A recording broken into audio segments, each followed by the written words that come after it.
Igbo ndị ọma, ekene m unu. Chetakwa na anyị ka nọ n'elu Chioma Language School.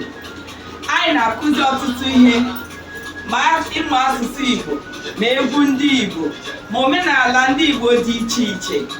Tata anyị chọrọ ịgba egwu ndị Igbo. Biko bịa tụrụ anyị ịgba.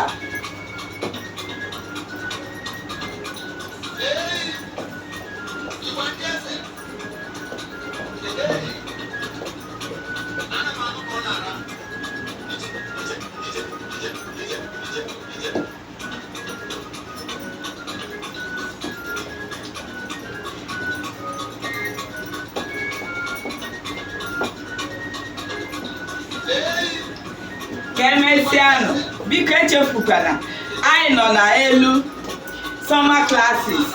Biko ogologo ezumike a ụmụ akwụkwọ nwere, kpọtụrụ ụmụ gị ka ha bịa soro anyị mụọ ọtụtụ ihe gbasara ndị Igbo. Ka emesịanụ.